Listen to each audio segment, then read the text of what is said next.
प्रतिष्ठानचे इतर सर्व पदाधिकारी, माझे मित्र विठ्ठल दहीफळे आणि अभय दातार, आणि काल मला ऐकल्यामुळे आज पुन्हा ऐकावं असं वाटलेले काही लोक, आणि काल न ऐकल्यामुळे आज ऐकावं असं वाटलेले काही लोक, यातल्या कोणाच्या अपेक्षा पूर्ण होणार आहेत आणि कोणाचा अपेक्षाभंग होणार आहे मला माहीत नाही, पण लोक येतात काही एक संख्येनं, ही मला चांगली गोष्ट वाटते. आणि आज सकाळी मी केशवराव धोंडग्यांच्या कॉलेजमध्ये कंधारला जाऊन लोकांशी बोललो, प्राध्यापकांशी बोललो, आणि त्यानिमित्ताने नांदेडमधल्या उद्या वसमतला मामा जाधवांच्या कॉलेजमध्ये जाऊन बोलणार आहे. तर मला असं वाटतं की लोकांशी बोलत राहणं ही आत्ताच्या काळामध्ये खूप महत्त्वाची गरज आहे.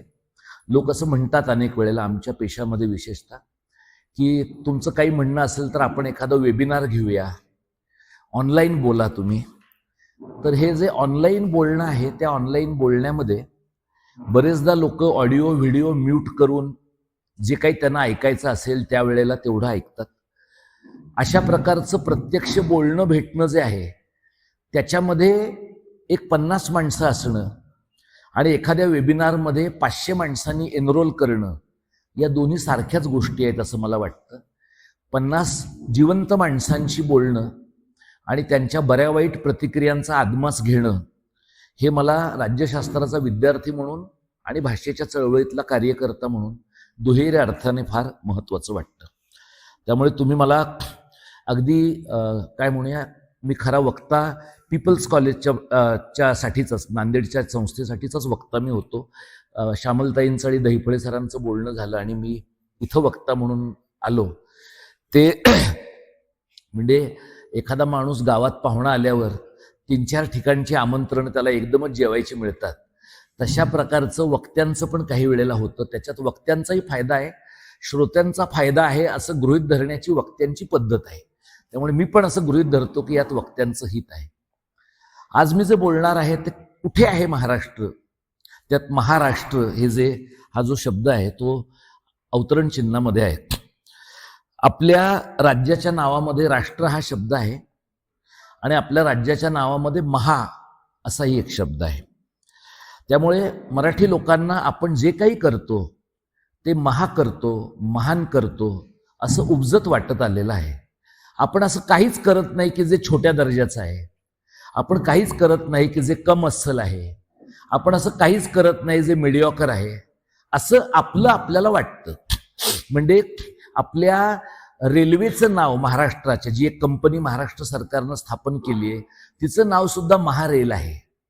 म्हणजे आपल्या सगळ्यांच्या नावाच्या, सरकारच्या वेगवेगळ्या कंपन्यांच्या नावाच्या मागे सुद्धा हा महाशब्द आलेला आहे. आणि त्यातनं एक प्रकारचा छद्म मोठेपणा मराठी समाजामध्ये वर्षानुवर्ष आहे.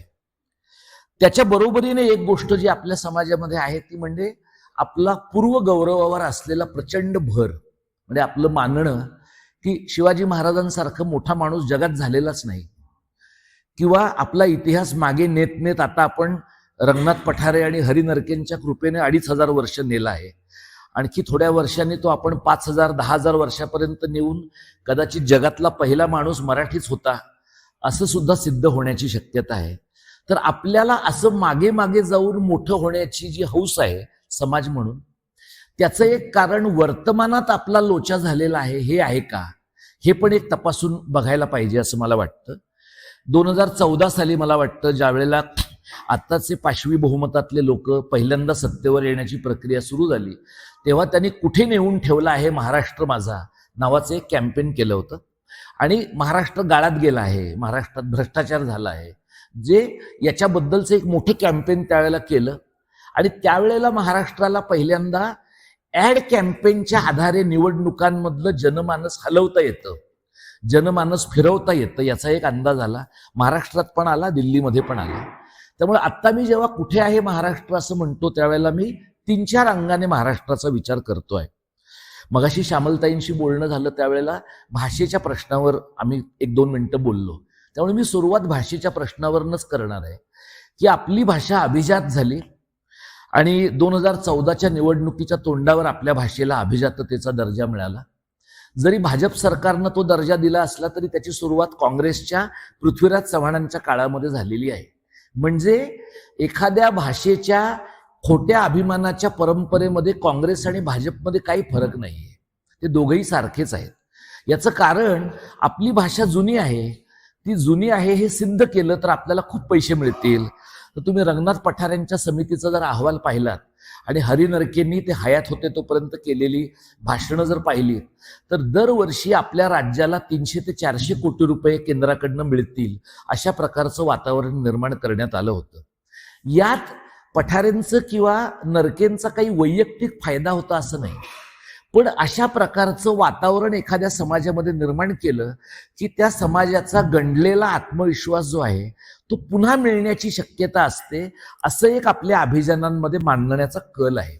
आणि त्यामुळे हेच आपल्याकडच्या राजकीय पक्षांनी सगळं पुढे ढकललं.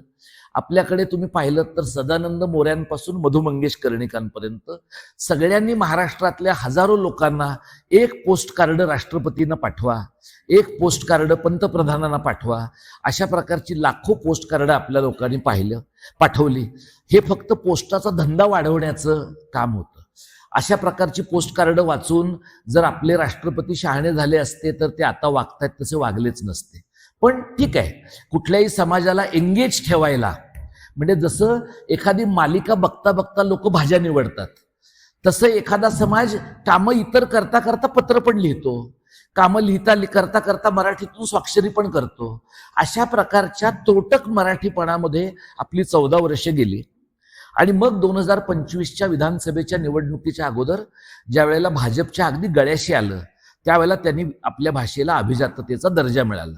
पण महाराष्ट्रात सगळ्यांना आनंद झाला की आता आपल्या भाषेचं श्रेष्ठत्व सिद्ध झालेलं आहे.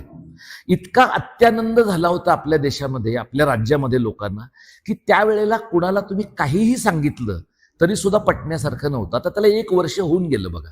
तुमच्यापैकी जे कोणी लोक वर्तमानपत्र तपशिलात वाचतात, सरकारच्या संकेतस्थळावरचा डेटा पाहतात, तुम्ही तपासून पहा. गेल्या वर्षभरामध्ये या अभिजात मराठी भाषेला केंद्र सरकारकडनं 1 रुपया सुद्धा मिळालेला नाही.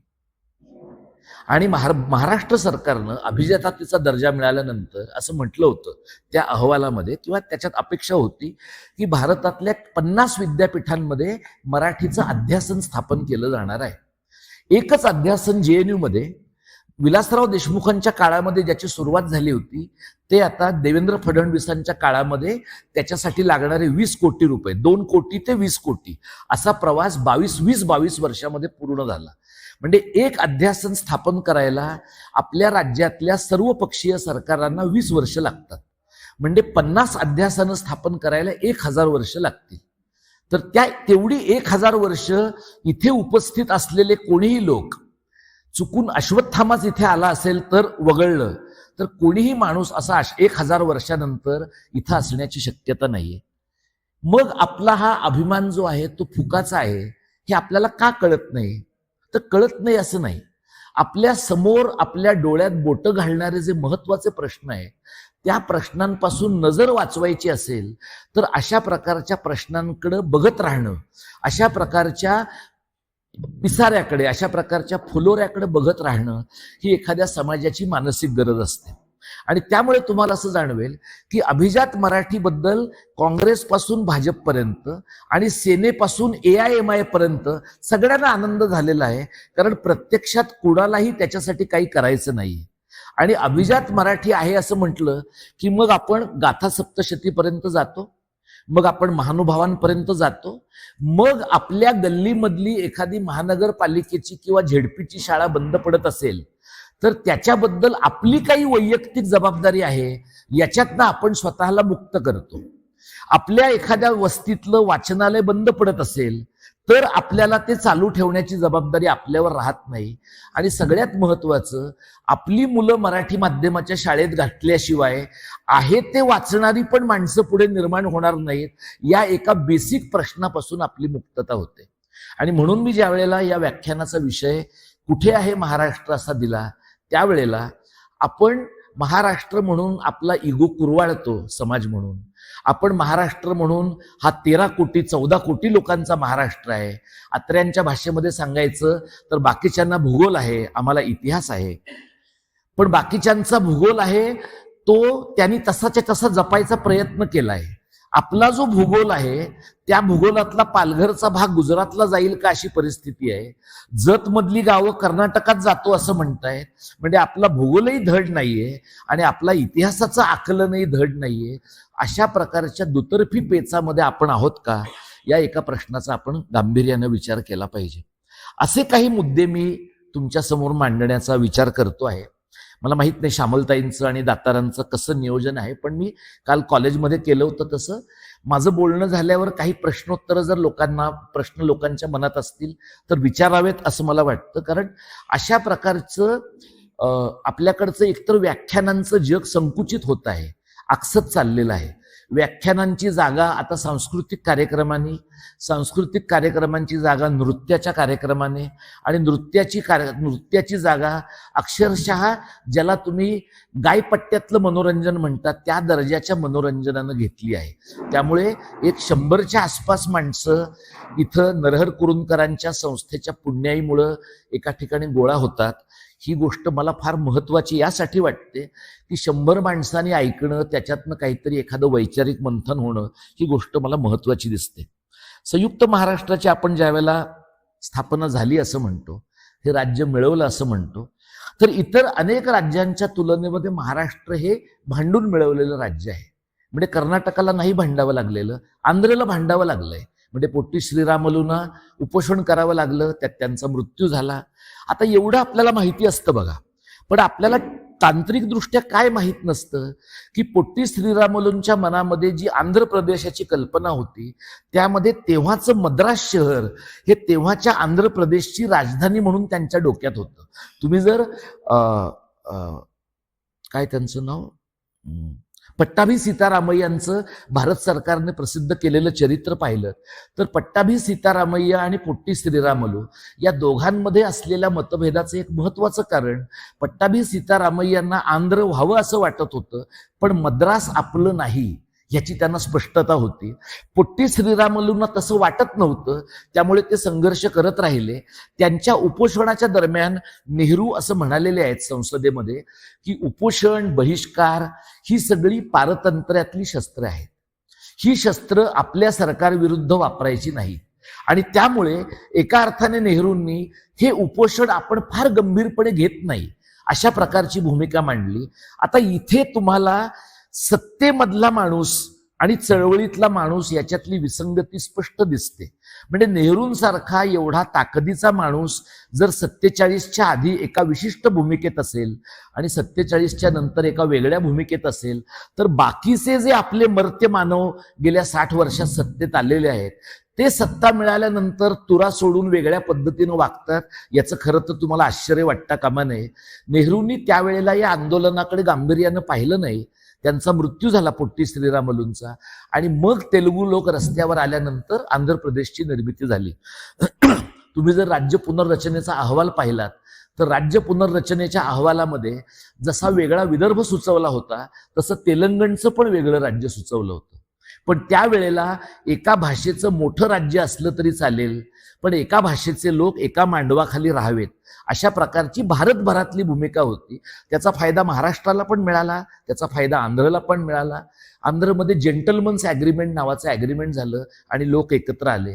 आपल्याकडे अकोला करार झाला, नागपूर करार झाला आणि विदर्भ आणि मराठवाड्यातले लोक एकत्र आले. आज मी कंधारच्या कॉलेजमध्ये गेलो होतो.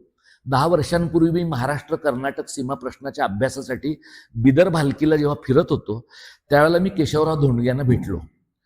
त्यावेळेला त्यांचं वय खूप झालं होतं, आपल्याला माहिती आहे. तर केशवराव धोंडगे यांना मी तिथे भेटलो आणि मी असं असं काम करतोय असं म्हटलं.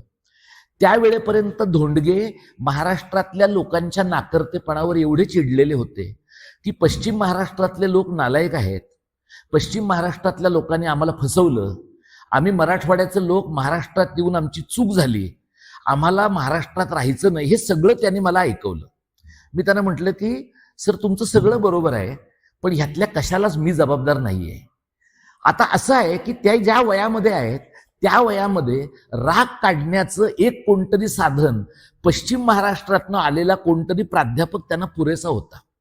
पण त्यांचा जो राग आहे तो ग्राह्य या दृष्टीनं होता की संयुक्त महाराष्ट्र ज्या वेळेला आपण केला त्यावेळेला आपण विदर्भाच्या लोकांना काही शब्द दिला, मराठवाड्याच्या लोकांना काही शब्द दिला. तुम्ही जर त्या काळामधली सगळी चर्चा पाहिलीत, ब्रिजलाल बियाणींपासून ते अन्यांपासून इतर अनेक मंडळींच्या मध्ये झालेली चर्चा, तर हे राज्य कसं एकत्र ठेवायचं, हे राज्य कसं निर्माण करायचं ह्याच्याबद्दलची चर्चा आहे. माडखोलकरांनी राज्य झाल्यानंतर चव्हाणांना विचारलेला जो प्रश्न आहे की हे राज्य मराठी असेल का मराठ्यांचं असेल, हा प्रश्न त्यावेळेला चव्हाणांनी त्याचं उत्तर दिलेलं आहे की हे राज्य मराठी लोकांचं असेल. गेल्या 65 वर्षामध्ये हे राज्य मराठी लोकांचं राहिलंय का, हाही प्रश्न आपण विचारला पाहिजे. आणि जेव्हा या राज्याच्या स्थापनेनंतर 60 वर्षांनी मराठवाड्यामध्येच मराठ्यांच्या आरक्षणाचं आंदोलन उभं राहतं, मराठा आणि ओबीसींच्या मध्ये एका अर्थाने रस्त्यावरचा संघर्ष निर्माण होतो, त्यावेळेला आपलं राज्य मराठीचं आहे, मराठ्यांचं आहे, ओबीसींचं आहे, दलितांचं आहे का नेमकं कोणाचंच नाहीये, या एका प्रश्नाच्या उत्तराकडे आपण जायला पाहिजे असं मला वाटतं. आपण 107 लोकांच्या हौतात्म्यानंतर हे राज्य मिळवलं. हे राज्य मिळवलं त्यावेळेला ज्या मंडळींनी संघर्ष केला त्याच्यामध्ये काँग्रेसची मंडळी नव्हती, हे आपल्याला सगळ्यांना माहिती आहे. एक नरवणे जर सोडले, ज्यांनी त्यावेळेला काँग्रेस फॉर डेमोक्रेसी स्थापन केली होती, ते जर सोडले तर बाकी काँग्रेसमधली मंडळी देवगिरीकरांच्या पासून ते नरहर काकासाहेब गाडगिळांपर्यंत ते अगदी यशवंतरावांच्या पर्यंत सगळी मंडळी ही त्यावेळेला काठावर बसून नेहरूंना काय वाटतं याचा विचार करत होती. चव्हाण साहेब तर स्वतः नेहरू आणि महाराष्ट्र याच्यातनं निवड करायची वेळ आली तर मी नेहरूंची निवड करेन असं म्हणालेले आहे. महाराष्ट्राचा मंगल कलश चव्हाण साहेबांनी आणला असं आपण म्हणतो. इथं मी थोडासा एक मुद्दा तुम्हाला, जे राज्यशास्त्राचे लोक आहेत, राजकीय व्यवस्थेचा चिकित्सकपणे विचार करणारे आहेत, त्यांच्यासाठी एक मुद्दा मांडतो आणि मग त्यातनं आपल्याला Maharashtra as a political entity काही विचार करता येतोय का ते मी आपल्यासमोर मांडतो. 1956 सालची संयुक्त महाराष्ट्र समिती हा भारतातला पहिला बिगर काँग्रेस अलायन्स आहे. जरी आपण लोहियांच्या प्रेरणेनं निर्माण झालेली संयुक्त दलं 67 सालानंतर सत्तेमध्ये आलेली, याला आपण बिगर काँग्रेसीचा प्रयोग म्हणत असलो तरी पहिला बिगर काँग्रेसवादाचा प्रयोग संयुक्त महाराष्ट्र समितीचा आहे. पण त्याची तेवढी दखल घेतली गेली नाही, याची 2 कारणं आहेत. एक म्हणजे गायपट्ट्याच्या खाली जे घडतं ते फार दखलपात्र नाही असं स्वातंत्र्यानंतर आपल्या देशात मानण्याची पद्धत आहे. दुसरं म्हणजे संयुक्त महाराष्ट्र समिती 57 साली सत्तेच्या जवळ आली पण सत्तेवर आली नाही. आणि त्यावेळेला नेहरूंना, इंदिरा गांधींना आणि चव्हाणांना आता जर आपण महाराष्ट्राचं काही केलं नाही तर 62 साली सत्ता जाऊ शकते असं वाटल्यामुळे मधल्या काळात त्यांनी वेगवान हालचाली करून 1 मे 1960 रोजी आधी मुंबई नावाचं राज्य द्यायचं प्रपोज केलं आणि मग संयुक्त महाराष्ट्र समितीने त्याला नाही म्हटल्यावर महाराष्ट्र नावाचं राज्य आलं. तुम्ही विचार करा की संयुक्त महाराष्ट्र समितीचे जे तथाकथित शहरी म्हणले जाणारे नेते होते, त्या सगळ्या लोकांनी जर मुंबई नावाचं राज्य मागितलं असतं तर आज जी मुंबई आणि MMR प्रांतावर गिधाडं टपून बसलेली आहेत, त्यांना ह्या राज्याचं नाव मुंबई असल्यामुळे त्यांना ह्या राज्याचा विचार स्वतःसाठी करणं कदाचित अधिक सोयीचं गेलं असतं. आपल्याकडे चव्हाण साहेबांनी मंगल कलश आणला असं म्हणण्याची पद्धत आहे. टेक्निकली मंगल कलश त्यांनी आणलेला आहे. प्रत्यक्षात हा मंगल कलश SN जोशी, कॉम्रेड डांगे, आचार्य अत्रे, वारा कोठारी, माधवराव बागल, उद्धवराव पाटील, क्रांतिसिंह नाना पाटील या मंडळींनी आणलेला आहे. पण जी माणसं सत्तेमध्ये असतात त्यांना नेहमी विजयाचं श्रेय मिळतं, तशा पद्धतीचं श्रेय त्यांना मिळालेलं आहे. आता ह्यातला घोळ काय आहे? यातला घोळ असा आहे की राज्याच्या स्थापनेसारख्या मोठ्या प्रसंगात सुद्धा तुम्ही सत्तेची कास न सोडता पेशन्स ठेवला तर हळूहळू तुमचे विरोधक लयाला जातात आणि सत्तेचा प्याला तुम्हाला नंतर मिळतो. हा एक मेसेज आपल्याला 1957 ते 62 या काळामध्ये मिळालेला आहे. चव्हाण साहेबांच्या राजकारणाकडे आपल्याला माणसं जोडली पाहिजेत, बेरजेचं राजकारण अशा पद्धतीनं बोललं जाण्याची पद्धत आहे. आपल्याकडे जे राज्यशास्त्राचे अभ्यासक आहेत त्यांनी ह्या टर्म पॉप्युलर पण केलेला आहे. चव्हाणांचं जे बेरजेचं राजकारण आहे त्या बेरजेच्या राजकारणामध्ये सगळं शेकाप मोडून काढून त्यातले मराठी काँग्रेसमध्ये आणणं हे बेरजेचं राजकारण आहे. पण हे बेरजेचं राजकारण काँग्रेसचं आहे. हे शेकापसाठी वजाबाकीचं राजकारण आहे. सगळा रिपब्लिकन पक्ष मोडीत काढून गवईंपासून खोब्रागडेंपर्यंत सगळ्यांना कोऑप्ट करणं आणि कुठं विधान परिषदेचं उपाध्यक्षपद अशा प्रकारच्या किरकोळ पदांवर त्यांची बोळवण करणं, यातनं दलितांना कोऑप्ट करणं, या प्रकारचं राजकारण चव्हाण साहेबांनी केलं. मी ह्याच्याकडे नैतिक अनैतिक या पद्धतीनं पाहत नाही. सत्तेत असलेला प्रत्येक माणूस हा मॅकिवेलियनच असतो. तो न नैतिक पद्धतीनंच व्यवहार करतो. फक्त आपण ज्याला बेरजेचं राजकारण म्हणतो, माणसं जोडली पाहिजेत, हे वाक्य चव्हाण साहेबांचं खूप ग्लॅमरसली घेतो. त्या सगळ्यांच्यामुळे महाराष्ट्राच्या राजकारणाचे दोन पोत तयार झाले. एक म्हणजे महाराष्ट्रातली जी प्रबळ जमात आहे मराठ्यांची, किंवा पळशीकर ज्याला मराठा कुणबी जात समूहाचं राजकारण असं म्हणतात, या मंडळींचा 1957 सालापासून 2014ला देशाला नवं स्वातंत्र्य मिळेपर्यंतचा जो मधला 57 वर्षाचा कालावधी आहे, त्यामधली ह्यांची लाईन ऑफ थिंकिंग काय आहे? आपण सत्ता सोडायची नाही, आपण सत्तेच्या जवळ चिकटून राहायचं. आपण सत्तेच्या जवळ चिकटून पेशन्सने राहिलो की हळूहळू आंदोलनं करणारे थकतात, मग सत्ता पुन्हा आपल्याकडेच येते. याचा पुढचा टप्पा काय आहे? जर आंदोलनं करणारे लोकच नसतील आणि आपल्याला विरोध करणारे लोक आपल्या अवतीभोवती असतील, तर आपण अचानकपणे न म्हणता सहजपणाने नव्या लोकांच्या मांडीवरच जाऊन बसायचं. म्हणजे मग सत्ताधारी आणि विरोधक अशी काही भानगडच राहत नाही. हे राजकारण 1960 पासून 2024 पर्यंत महाराष्ट्रात तुम्हाला आलेलं दिसतं. 2022 साली आपल्या राज्यामधले दोन पक्ष फोडले गेले. फुटले नाही ते, काही नैसर्गिकरित्या फुटले नाहीत, ते प्रचंड पैशाचा वापर करून फोडले गेले. त्यावेळेला जे लोक बाहेर पडले ते काय म्हणाले? आम्ही विकासासाठी चाललो आहोत. हे जे विकासासाठीचं जाणं आहे, याच्यामध्ये अजिबात बूड न हलवता, अजिबात सत्तेला धक्का न लागू देता आपल्याला विकासाचा नवा पॅराडाईम तयार करता येतो, विकासाच्या नव्या चर्चाव्यूहामध्ये जाता येतं. हे 1960 सालचाच वर्ल्ड व्ह्यू आहे. यशवंतराव चव्हाण साहेबांकडे एक कार्यात्मक नैतिकता होती, म्हणून ते त्या पक्षात राहिले, त्या पक्षाचं राजकारण ते दीर्घकाळ करत राहिले. पण हे जे टेम्पलेट आहे की राज्याच्या निर्मितीपासून राज्याच्या राजकारणाचा पोत आमूलाग्र बदलेपर्यंत आपण सत्तेच्या चौकटीतनं अजिबात बाहेर पडायचं नाही, हे अजिबात बाहेर न पडण्याचं राजकारण हे तथाकथित महाराष्ट्राच्या राजकारणाचं कोर टेम्पलेट आहे.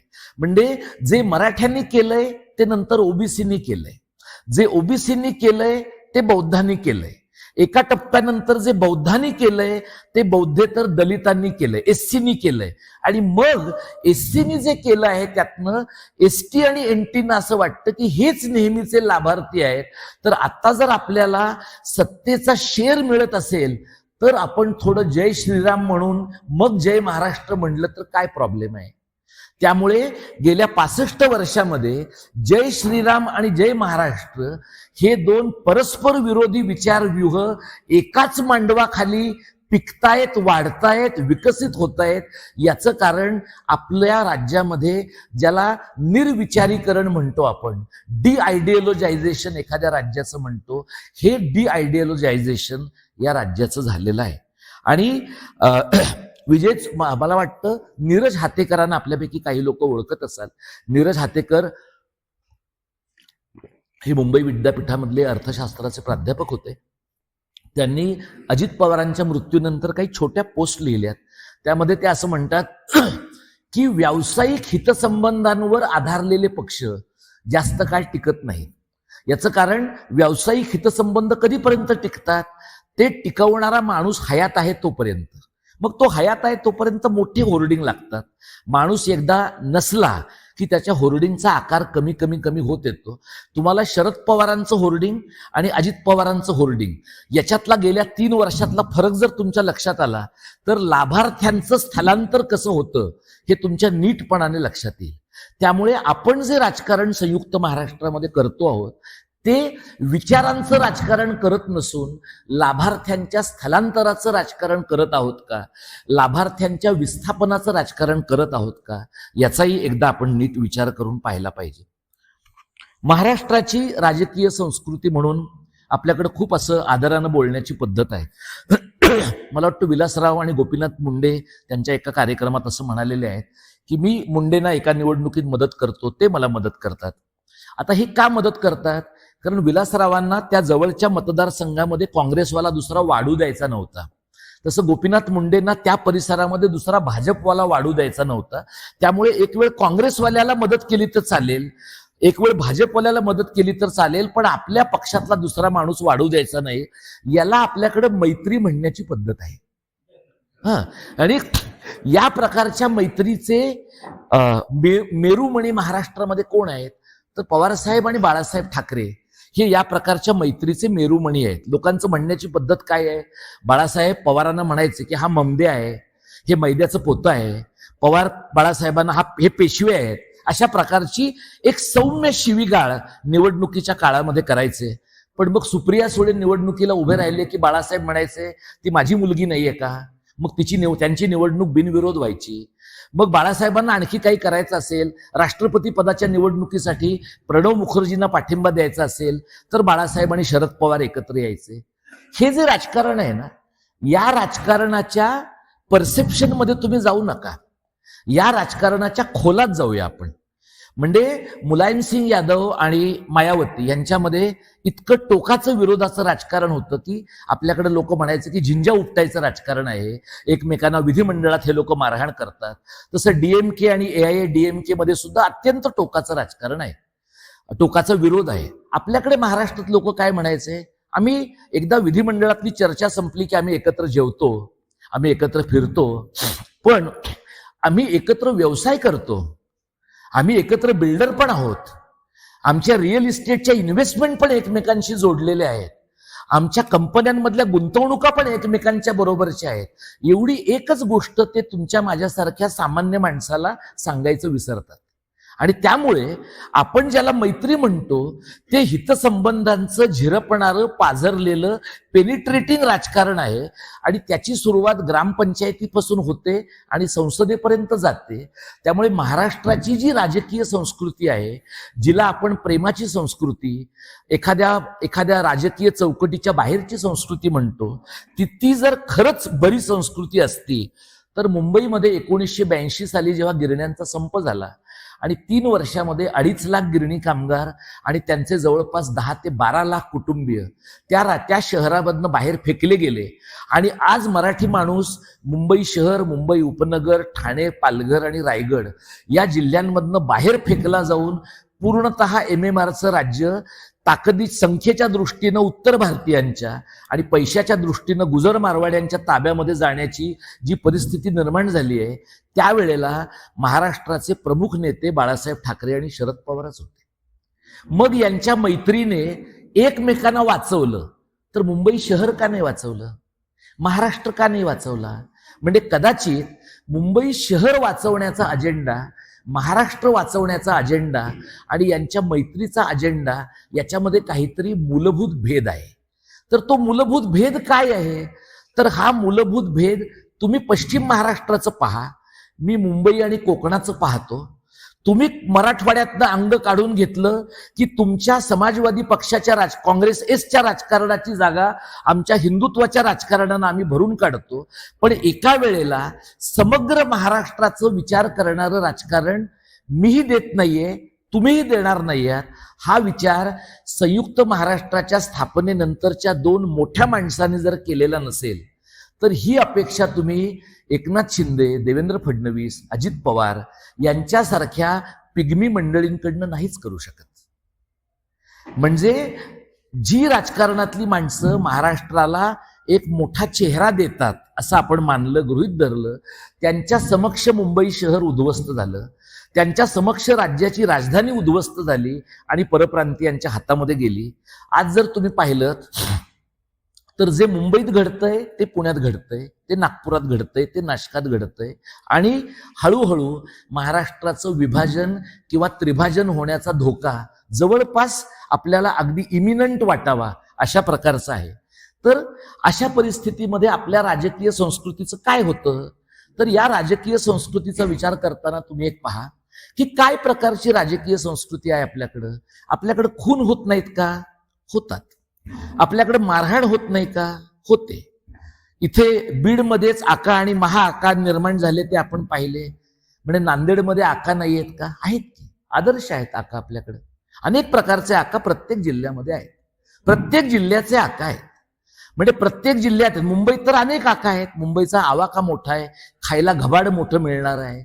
म्हणजे आपलं राज्य आणि आपल्या राज्याची राजकीय इकॉनॉमी ही अशा पद्धतीनं अनेक आकांच्या वितरणासाठी आसुसलेली इकॉनॉमी आहे. मुंबई कोणी खायची, ठाणं कोणी खायचं, पालघर कोणी संपवायचं, नाशिक कोणी संपवायचं, येवल्याचं वाटोळं कोणी करायचं, गडचिरोलीतल्या खाणी कोणी घालवायच्या, शक्तिपीठ मार्गाला उगाचच शक्तिपीठ कोणी म्हणायचं, हे सगळं ठरवणारी एक इकोसिस्टीम परिसंस्था महाराष्ट्रात आहे. या परिसंस्थेला आपण राजकीय सहमती आणि विकासाची गंगा आणणारी संस्कृती असं म्हणतो. आता ही विकासाची गंगा आणणारी जी संस्कृती आहे, या विकासाची गंगा आणणाऱ्या संस्कृतीमध्ये मुंबई पुणे महामार्ग आहे, समृद्धी महामार्ग आहे, कोस्टल रोड आहे, सगळ्या मेट्रो आहे. तुम्ही मुंबईमध्ये फिरून पहा का, त्यातल्या 2-3 मेट्रोने मीही प्रवास केलाय. म्हणजे मेट्रोसाठी खर्च झालेला पैसा आणि मेट्रोतनं मिळणारं उत्पन्न आणि मेट्रोची तयार केली गेलेली हवा याचा परस्परांशी काहीच संबंध नाही.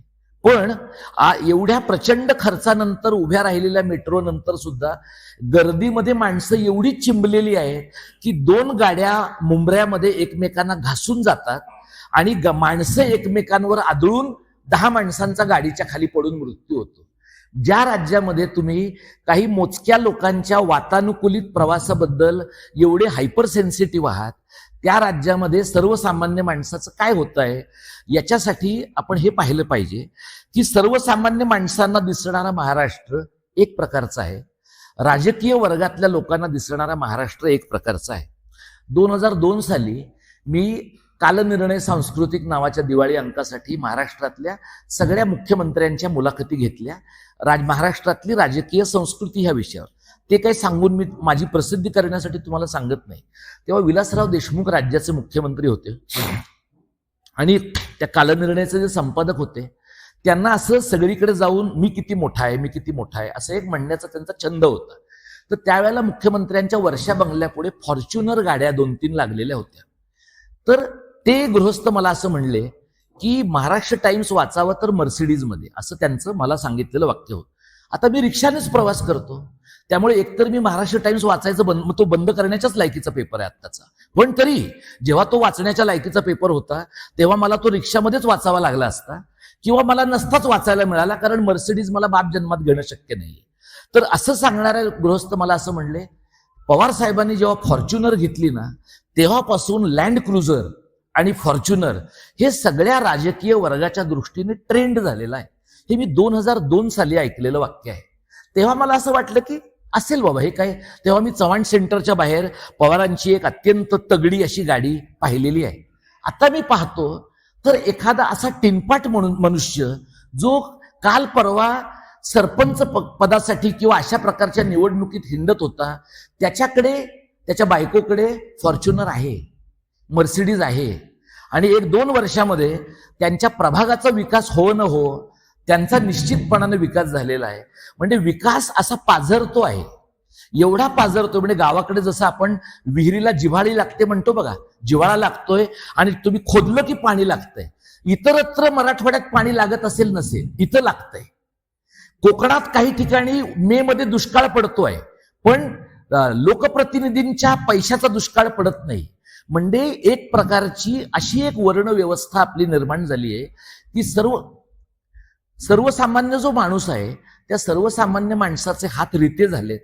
सर्वसामान्य माणसाला दिवसाला संध्याकाळी काय पैसे मिळतील, मुलं शिकू शकतील की नाही, मुलं शाळेत जाऊ शकतील की नाही, अशा प्रकारचा प्रश्न आहे. दुसरीकडे काही लोकांच्या दृष्टीने हे प्रश्नच अस्तित्वात नाहीये. म्हणजे काही लोकांच्या दृष्टीनं एखाद्या झेडपी मेंबरच्या मुलाला वाढदिवसाची पार्टी करायची तर मुंबईतच जावं लागतंय. एखाद्या लोकप्रतिनिधीचा मुलगा एखाद्या शोरूम मध्ये गाडी बघायला जातो आणि त्या गाडीच्या चाव्या घेऊन तो गोव्यालाच निघून जातो आणि लोकांना माहितीच पडत नाही. आणि मग त्या शोरूमच्या डीलरला पण भीती वाटते की साहेबाला सांगायचं कसं, कारण साहेबाचा मुलगा उद्या येऊन आपल्याला मारू शकतो. हे जे नवं पॉलिटिकल कल्चर आहे, हे सगळं नवं पॉलिटिकल कल्चर हे पैशाच्या आधारे तुम्ही काही करू शकता असं मानणार आहे. आपल्याकडे लक्ष्मणराव काय त्यांचं नाव, गणपतराव देशमुखांचं कौतुक करणारे मीम्स खूप ठिकाणी फिरत असतील बघा. हे 11 वेळा ते आमदार झाले, पण एसटीनं प्रवास केला. खरं तर 11व्या वेळेला जेव्हा त्यांनी एसटीनं प्रवास केला असेल, त्यांचं वय लक्षात घेता आणि एसटीची अवस्था लक्षात घेता त्यांचं कंबरडं मोडूनच गेलं असेल. या लायकीच्या एसट्या आता महाराष्ट्र सरकारच्या परिवहन मंडळाच्या ताब्यात आहेत. अजूनही एसटी मध्ये 2 जागा ठेवलेल्या असतात बघा विधानसभेच्या सदस्यांसाठी. शेवटचा विधानसभा सदस्य त्याने आपलं बूड कधी त्या सीटवर टेकवलं असेल याला मला वाटतं काही दशकं उलटलेली असतील. असा माणूस म्हणजे गणपतरावांचं आपण कौतुक करतो, पण गणपतरावांसारखे 288 मधला एकच माणूस निघतो हे आपल्या एकूण राजकीय संस्कृतीबद्दल बरंच बोलणारं सांगून जाण्यासारखं आहे. कारण लोकांना काय हवंय, एखादा साधा ग्रामपंचायतीचा सदस्य सुद्धा एकटा येतच नाही. 4-5 गाड्यांच्या कॉन्व्हॉयने आल्याशिवाय त्याच्या आगमनाची वर्दी लोकांना दिली गेली असं वाटत नाही. आणि समाजाला हे आवडतंय, लक्षात घ्या. असं नाहीये तुमच्या माझ्यासारखे जे 5-50 लोक आहेत ना, की ज्यांना हे आवडत नाहीये किंवा आवडत नाही असं म्हणायला आवडतं. आपल्या समाजामध्ये जेसीबीचं काम बघायला सुद्धा 200 माणसं उभी राहतात. तुम्ही बघा, इतके म्हणजे तो संपत सरल नावाचा एक कवी आहे बघा. शिंजो आबे नावाचे जपानचे पंतप्रधान आपल्या पंतप्रधानांना जेव्हा भेटायला आले तेव्हा ती गंगा आरती करायला आपले पंतप्रधान त्यांना घेऊन गेले. तुम्हाला माहितीये गंगा आरती आणि आपल्या पंतप्रधानांची एकूण कार्यपद्धती लक्षात घेता तासनतास ते प्रकरण चाललं होतं. त्याच्यानंतर ते संपत सरल असं म्हणाले त्यांच्या कार्यक्रमात, तुमच्याकडे जर एवढा वेळ आहे तर तुम्हाला बुलेट ट्रेन कशाला पाहिजे? ज्यांना घाई आहे, ज्यांना वेगानं कुठून तरी कुठं जायचं आहे, अशा लोकांना बुलेट ट्रेनची गरज आहे. जो समाज आरतीमध्ये 2-2, 3-3 तास निवांत घालवू शकतो त्या समाजाला बुलेट ट्रेनची काय गरज आहे असा प्रश्न एका कवीला पडतो. आणि अद्याप तो कवी तुरुंगात नाहीये. तुम्ही लक्षात घ्या, तो कवी तुरुंगात नाहीये कारण तो मुसलमान नाहीये. तो जर कवी मुसलमान असता तर असता तुरुंगामध्ये. तो जर कवी दलित असता तर कदाचित पोलीस कस्टडीतच मेला असता. तो कवी मुसलमान नाहीये, तो कवी दलित नाहीये, याच्यामुळे त्या कवीच्या जगण्याच्या शक्यता वाढतात. आपला जो राजकीय वर्ग आहे महाराष्ट्रामधला, या महाराष्ट्रातल्या राजकीय वर्गाचं तुम्ही जर आकलन पाहिलं तर गेल्या काही वर्ष म्हणजे मला आठवतं की नारायण राणे जेव्हा मुख्यमंत्री झाले पहिल्यांदा, तेव्हा त्यांना कविता समजावून सांगणं याची जबाबदारी कोमसापाच्या एका कवीने घेतली होती. कारण मुख्यमंत्र्याला बोलावं लागतं ना कवितेच्या बद्दल. आता तुम्ही कल्पना करू शकता कवीचं आयुष्य किती वाईट आहे. त्याला किती बिकट परिस्थितीला सामोरं जावं लागत असेल की राणे साहेबांना कविता समजावून सांगायची आणि त्यांची हिंस्त्र प्रतिक्रिया येऊ द्यायची नाही. हे अत्यंत कठीण काम आहे. पण कवी पण आहे, राणेसाहेब पण आहेत, त्याच्यामुळे ते काम त्यांनी बरं केलं असावं किंवा कविता शिकवायचं थांबवलं असावं अशी एक शक्यता आहे. आता काय झालंय महाराष्ट्रामध्ये की कॉलेजांमधल्या निवडणुका थांबल्या गेल्या 15-20 वर्षात विद्यापीठांमधल्या. त्यामुळे जे काही सोकॉल्ड नवं नेतृत्व येतंय ना, ते सगळं ताई, दादा, भाऊ, आप्पा हे राजकीय पुढाऱ्यांच्या घरातलंच आहे. आणि ते त्यातले काही अपवाद सोडले तर बाकीचे लोक थर्ड रेट आहेत. थर्ड रेट हा मी फार सौम्य शब्द वापरतोय. त्यातले अनेक लोक ड्रगी आहेत, अनेक लोक व्यसनी आहेत, अनेक लोक बैलवेडे आहेत, अनेक लोकांच्या चारित्र्याचा पत्ताच नाहीये. पण तरी सुद्धा त्यांच्या चारित्र्याचा नीट PR करणारे लोक बाजारामध्ये उपलब्ध आहेत. ते नुसते चालले तरी आज दिली यांनी या मंडळाला भेट असं ताबडतोब तो ड्रोन कॅमेरावाला त्यांच्या अंगावरनं सगळे फोटोच मारतोय. त्याच्यामुळे अचानक 2 महिन्यात 4 महिन्यात तुम्हाला नवीन नवीन नेतृत्व उदयास आलेलं दिसतं. म्हणजे कुत्र्याच्या छत्र्या फक्त पावसाळ्यात येतात असं नाही, निवडणुकीच्या अगोदर पण येतात. तर ह्या ज्या कुत्र्याच्या छत्र्या पावसाळ्याच्या अगोदर येतात त्या सहकुटुंब येतात. जर बाई राजकारणात असेल तर आपोआप तिचा नवरा तुम्हाला असा नमस्कार करताना दिसेल. नवरा राजकारणात असेल तर अचानक वहिनींचा उदय झालेला दिसेल. कारण माहिती नाहीये रिझर्वेशन कोणाला सुटणार आहे, बाईला सुटणार आहे का पुरुषाला सुटणार आहे, ओबीसीला सुटणार आहे का ओपनला सुटणार आहे. आपल्याला काहीही करून महाराष्ट्राची सेवा तर करायचीच आहे. त्यामुळे ओपनला सुटलं तरी आपल्यालाच करायची आहे, कॅटेगरीला सुटलं तरी आपल्यालाच करायची आहे, बाईला सुटलं तरी आपल्यालाच करायची आहे, पुरुषाला सुटलं तरी आपल्यालाच करायची आहे. हा जो सेवातिरेक आहे, सेवेचा अतिरेक आहे, हा समकालीन महाराष्ट्राच्या राजकारणाचा गाभा आहे. म्हणजे जीव गेला तरी चालेल, पण महाराष्ट्राची सेवा केल्याशिवाय मी मागे हटणार नाही. त्या सेवेची किंमत आहे की नाही? 100 रुपयाचा रस्ता 50 रुपयातच, म्हणजे 50 रुपयाचा रस्ता 100 रुपयात करायचा आहे. आणि महसूलच्या गावातल्या माणसापासून, मंत्रालयातल्या डेस्क ऑफिसर पासून मंत्र्याच्या PS पर्यंत प्रत्येकाच्या व्यवहाराची वाटणी इतकी सुंदर आहे की भ्रष्टाचारा इतकं सुंदर नियोजन या देशात कशाचंच नाहीये. हे तुमच्या लक्षात येईल. अत्यंत चोख नियोजन आहे. तुम्हाला चॉईस नाहीये. तुम्ही म्हणलात की नाही बाबा मला जरा आता माझा मूड नाहीये, असं नाही चालणार. तुमचा मूड नसला तरी तुम्हाला तुमचा शेअर घ्यावा लागेल. उद्या तुमचा मूड येऊ शकतो. तर या पद्धतीनं विकास करणं, विकासाच्या प्रक्रियेमध्ये सहभागी होणं आणि वैयक्तिक संपन्नता अत्यंत बिभत्स पातळीवर नेणं, या दोन्ही गोष्टी महाराष्ट्रात जवळपास एकच झाल्या आहेत. त्यामुळे तुम्हाला असं दिसेल की आपण खूप लोकांचं दाखले देतो बघा. म्हणजे गांधींचे दाखले आपण देतो. म्हणजे गांधी ब्रिटनच्या राजाला भेटून आल्यावर पत्रकारांनी त्यांना असं म्हटलं की तुम्ही जरा कमी कपडे घातलेत असं वाटत नाही का? तर गांधींनाच असं सुचू शकतो. ते असं म्हणाले की नाही, मी कमी कपडे घातले नाहीयेत, राजाने आमच्या दोघांचेही कपडे घातलेले आहेत. तर असं वाक्य गांधींना सुचू शकतं. पण आता कसं आहे, आता तुम्ही बघा की शिवराज पाटील चाकूरकर हे मुंबईत झालेल्या बॉम्बस्फोटानंतर 2दा त्यांनी कपडे बदलले. एवढ्या एकाच गुन्ह्यासाठी त्यांचं पद गेलं. खरं तर त्यांचं पद फार काही न करण्याबद्दल अगोदर जायला पाहिजे होतं. पण ते नाही गेलं. ते कपडे बदलण्याच्या कारणापर्यंत लोक थांबले. आता तुम्ही बघा, दर 2 तासांनी राजकीय पुढाऱ्यांचे कपडे अक्षरशः टेलर मेड आहेत, कस्टम्ड आहेत. आणि हे सगळं मी मंत्रालयात काम केलंय शासनाचं OSD म्हणून. 3 मंत्र्यांकडे, उदय सामंत, एकनाथ शिंदे आणि छगन भुजबळ, या 3 मंत्र्यांबरोबर मी 24 महिने, उद्धव ठाकरेंचं सरकार होतं त्यावेळेला मी होतो. एप्रिल 2022ला मी परत आलो, कारण नंतर मी विभागाचा प्रमुख होणार होतो. 2 महिने थांबलो असतो तर गुवाहाटीला जाऊन माझ्या आयुष्याचं कल्याण होऊ शकलं असतं आणि विकासाच्या गंगेमध्ये माझाही हातभार निश्चितपणाने लागू शकला असता.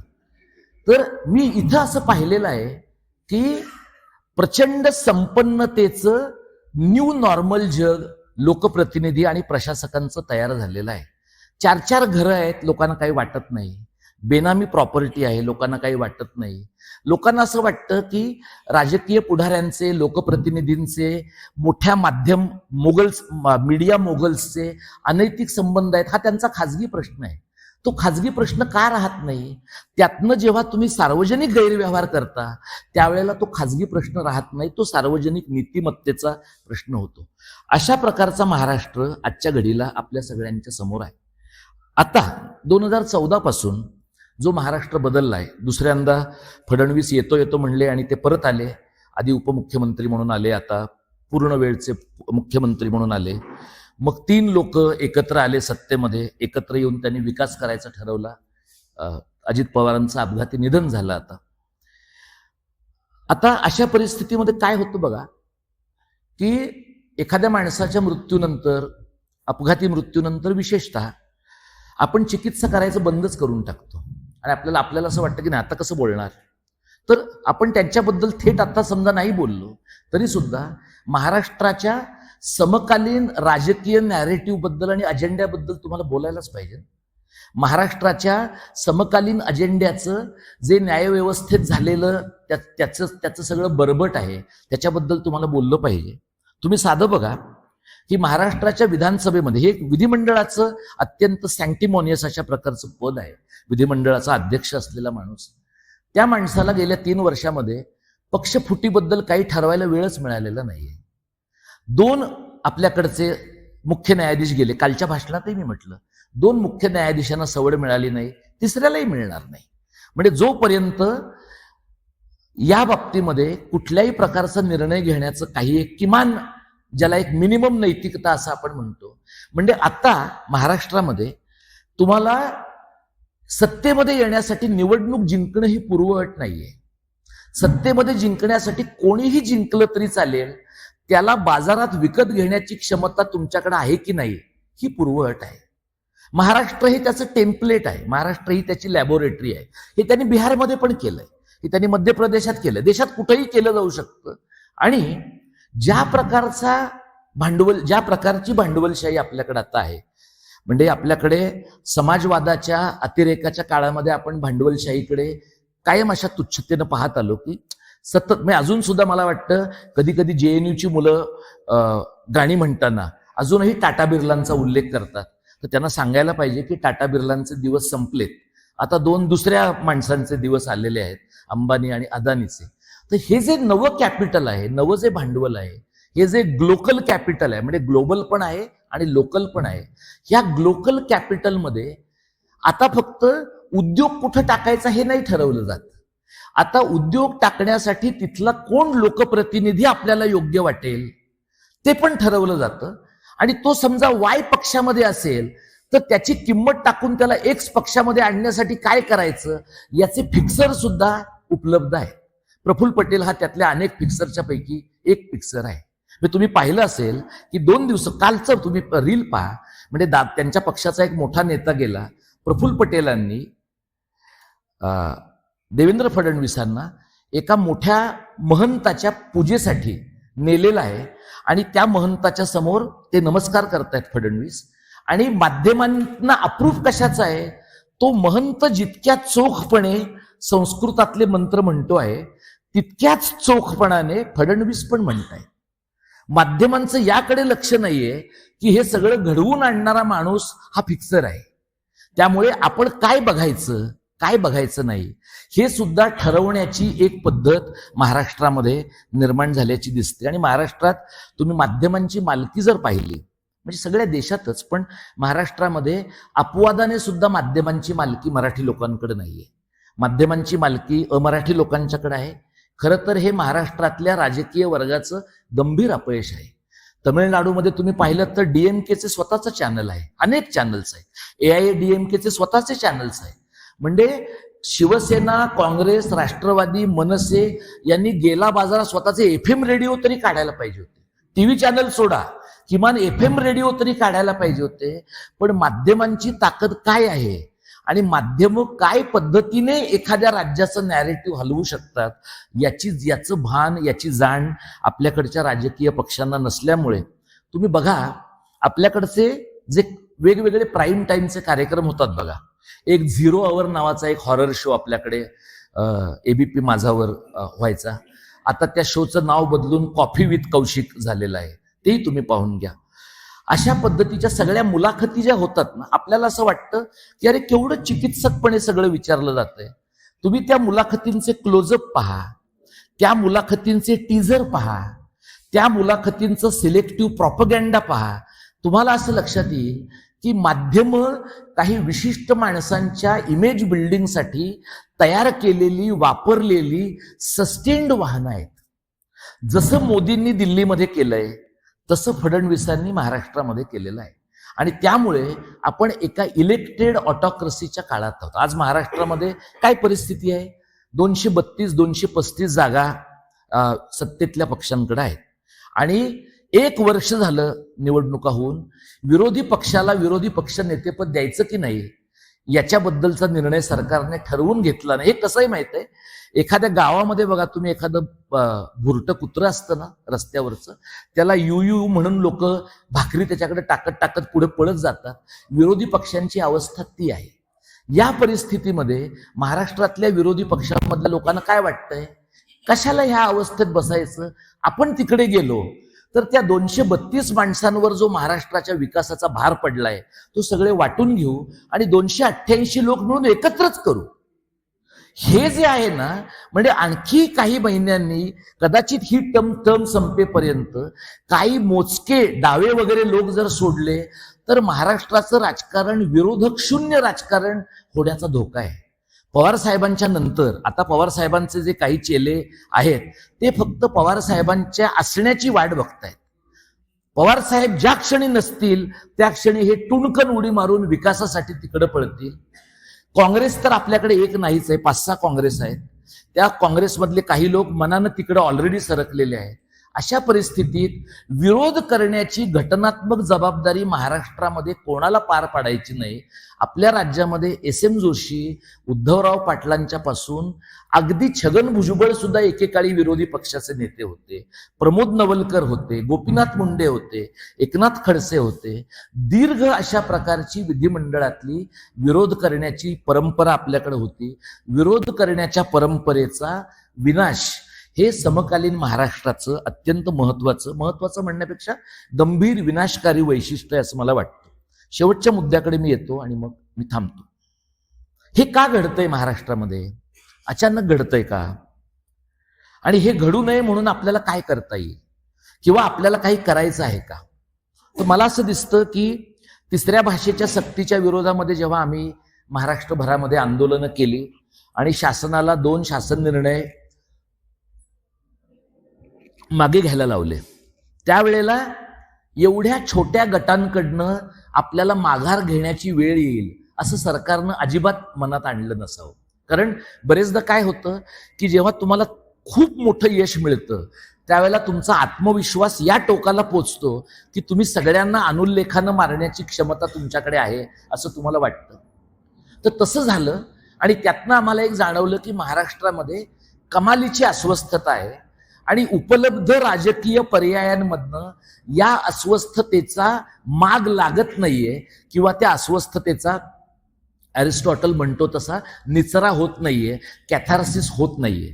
तर हा निचरा कसा होईल याच्याबद्दलची एक मांडणी जी मला सुचते, ज्याच्याबद्दलचे काही विचार आपल्याही मनात असतील. महाराष्ट्र आत्ताच्या घडीला इतक्या वैचारिक इनकॉम्पिटंट अवस्थेमध्ये आहे. तुम्ही इथं शाळा कॉलेजांमधले लोक असतील, तुम्ही पहा की अनेक ठिकाणी कॉलेजांमध्ये, विद्यापीठांमध्ये परिसंवाद कुठले घ्यायचे हे सरकार ठरवत आहे. कोणाला बोलवायचं हे सरकार ठरवत आहे.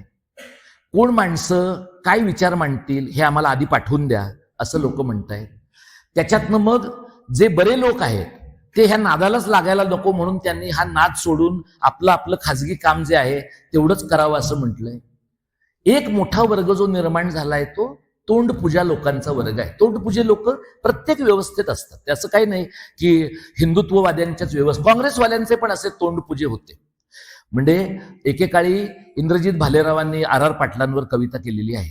म्हणजे आर पाटील हे बरेच गृहस्थ होते, पण म्हणजे लगेच हयातीत कविता करावी एवढे मोठे गृहस्थ होते असंही नाहीये, पण केलेल्या आहेत लोकांनी कविता. आता परिस्थिती अशी आहे की लोकांनी शरणागतीच्या पुढचा टप्पा म्हणजे आंतरिक सहमती सगळ्या गोष्टींना दर्शवण्याची वेळ आज आणली. तुम्ही पाहिलं तर शाळांमधले लोक काही बोलत नाहीत, ते फक्त अशैक्षणिक कामाच्या बद्दल बोलतात, जे बरोबरच आहे. कॉलेजमधले लोक, मी कालही म्हटलंय, मी त्याची पुनरावृत्ती करत नाही, कॉलेजमधले लोक फक्त आपल्या प्रमोशन बद्दल बोलतात. त्यांच्या प्रमोशन बद्दल त्यांनी बोलू नये असं नाही, पण प्रमोशन हाच जगण्याचा एकमेव हेतू आहे असं मानण्याचं कारण नाही. अनेक लोक असं मानतात की बाकीच्या समाजाचे प्रश्न सोडवण्याची जबाबदारी आमच्या खांद्यावर नाहीये, समाज समाजाचं पाहून घेईल. त्यामुळे समाजाचं जे वाढतं वंचितीकरण आहे त्या वाढत्या वंचितीकरणामध्ये कोणालाही प्रत्यक्षात रस्त्यावर उतरून काही करायचं नाहीये. रस्त्यावर उतरून काही करायचं बंद होणं हा महाराष्ट्रातला आत्ताच्या घडीचा सगळ्यात मोठा आजार आहे. तुम्ही आझाद मैदानात जा, ते आझाद मैदान नावाची जी गोष्ट आहे त्याचं त्यांनी आता बोळ करून ठेवले. तुम्ही आता अलीकडे जाऊन बघितलं असेल तर आझाद मैदान ही एकेकाळी व्हायब्रंट जागा होती. 18 डिसेंबरला आम्ही आझाद मैदानात हुतात्मा स्मारकाच्या इथे मराठी शाळांसाठी आंदोलन केलं, तर शांतता क्षेत्राचा भंग केला म्हणून माझ्यासह काही लोकांवर पोलिसांनी केसेस टाकल्यात आणि आरोपपत्र दाखल केलेलं आहे. मी तुम्हाला हे का सांगतोय की कुठली तरी एक नरिमन पॉइंट रेसिडेंट असोसिएशन नावाची एक टुकार संस्था आहे, त्यांचं असं म्हणणं आहे की हे बिझनेस डिस्ट्रिक्ट आहे, इथे आम्हाला शांतता मिळाली पाहिजे. म्हणजे बाकी मुंबई जळाली तरी चालेल, बाकी महाराष्ट्र पेटला तरी चालेल, पण बिझनेस डिस्ट्रिक्टमध्ये मात्र पूर्ण शांतता राहिली पाहिजे. हे जे आहे ना की काही मुठभर लोकांच्या जीवावर मुठभर लोकांचं हित राहील आणि बाकीचे लोक पूर्णतः वंचित राहिले तरी चालतील, अशा प्रकारच्या एका विभागणीग्रस्त महाराष्ट्रामध्ये आपण आहोत. यातनं बाहेर पडायचा मार्ग मला जो दिसतो तो असा आहे, तो मराठी धर्माचा, महाराष्ट्र धर्माचा, मराठी कारणाचा आहे. आपल्याकडे 2 मराठीवादी पक्ष आहेत, ते किती परिणामकारक आहेत तुम्हाला माहिती आहे. त्यामुळे त्यांचं राजकारण मराठीपासून, हिंदुत्वापासून, मराठीपासून पुन्हा हिंदुत्वाकडे ते जातील. म्हणजे अजूनही त्यांना एकही उत्तर भारतीय आणि एकही गुजराती मत देत नसताना सुद्धा जमलेल्या माझ्या हिंदू बांधवांनो असं म्हणायची हौस त्यांची भागलेली नाहीये. म्हणजे मराठी लोक सोडून कुणी तुम्हाला हिंग लावून विचारत नाहीये, तरी सुद्धा तुम्हाला जमलेल्या हिंदू बांधवांना अपील करायचंच आहे. तर हे जे आहे आपल्याला ठरवायला पाहिजे की महाराष्ट्राचं म्हणून स्वतःचं काही स्वायत्त राजकारण, स्वतःचं संस्कृतीकारण, स्वतःचं स्वायत्त अर्थकारण असं काही असू शकतं का? मला व्यक्तिशः वाटतं की असू शकतं. सातवाहनाच्या काळापासून, महानुभावांच्या काळापासून, शिवाजी महाराजांच्या काळापर्यंत आपण आणि नंतरच्या काळामध्ये म्हणजे पेशवाईत, उत्तर पेशवाईत नाही, पेशवाईच्या सुरुवातीच्या काळात आणि त्यानंतर अगदी राजाराम शास्त्री भागवतांच्या लेखनापर्यंत महाराष्ट्र धर्म नावाच्या गोष्टीबद्दल आपण वारंवार बोललेलो आहोत. हा महाराष्ट्र धर्म काय आहे? तर हा एक वेगळ्या प्रकारचा धर्म नाहीये. महाराष्ट्रातल्या सर्व जाती धर्माचे, मराठी भाषा बोलणारे जे लोक आहेत त्यांच्या हितसंबंधांमध्ये जर काही समानता आपल्याला दिसत असेल तर या भौगोलिक प्रदेशाच्या हितसंबंधांचा एकत्रित विचार करता येणं शक्य आहे का? अशी मांडणी करणं हा महाराष्ट्र धर्म आहे. मला असं वाटतं की संयुक्त महाराष्ट्राचा लढा जर तुम्ही पाहिलात तर समाजवादी भारतामध्ये समाजवादी महाराष्ट्र अशा प्रकारची मांडणी त्यावेळेला लोकांनी केली, पण ते सत्तेत आले नाही. त्याच्याबद्दल मी मगाशी बोललो. आजच्या घडीला महाराष्ट्राच्या राजकारणामध्ये, महाराष्ट्राच्या संस्कृतीकारणामध्ये, महाराष्ट्राच्या अर्थव्यवहारामध्ये एक अशा प्रकारचा तीव्र पेच आणि तीव्र अवकाश असा निर्माण झालाय की महाराष्ट्राच्या पॉलिटिकल इकॉनॉमीची, महाराष्ट्राच्या पॉलिटिकल कल्चरची समग्र आमूलाग्र फेर मांडणी करण्याची शक्यता निर्माण झाली आहे. आता ही शक्यता विद्यापीठामध्ये पेपर वाचून होणार नाही. फक्त तो एक कामाचा भाग आहे, पण रस्त्यावर लोकांशी बोलून, समाजातल्या सर्व घटकांशी जोडून आणि आपल्याकडच्या चळवळींचं जे एनजीओकरण झालंय तेही मोडून आणि राजकीय पक्षांचं जे कमिशन एजंटमध्ये रूपांतर झालंय त्याच्याही पलीकडे जाऊन नवा एक राजकीय विचारव्यूह उभा राहू शकतो का? हा महाराष्ट्र कुठे आहे किंवा कुठे असू शकेल या प्रश्नाचं उत्तर देण्याचा एक प्रयत्न आहे. हे घडेल का मला माहित नाही. घडावं अशी माझी भाषेच्या चळवळीतला, महाराष्ट्रासाठीच्या चळवळीतला कार्यकर्ता म्हणून इच्छा आहे. आणि म्हणून काल मी एका ठिकाणी बोललो, आज सकाळी बोललो, आज आत्ता बोलतोय, उद्या बोलतोय. तर माझे सहकारी मला असं म्हणतात की तुला व्याख्यानं देण्याची हौस तयार झालेली आहे. एकतर प्राध्यापक असल्यामुळे बोलत राहण्याची हौस हा मॅन्युफॅक्चरिंग डिफेक्ट आहे आमच्यातला. आणि दुसरं मला असं वाटतं की 100-125 माणसं जर मला श्यामलताई आणि दातार सर आणि दहीफळे सरांच्यामुळे मला मिळत असतील तर त्या माणसांसमोर म्हणणं मांडून ब्रेनस्टॉर्मिंग करण्याची आयती संधी मी का सोडावी? त्या अर्थाने मी मराठी कारणाचा एक स्वार्थी कार्यकर्ता आहे. मी रूढार्थाने ज्याला म्हणजे मी डॉक्टर आहे, PhD आहे, प्रोफेसर आहे, पण रूढार्थाने प्राध्यापक नाहीये.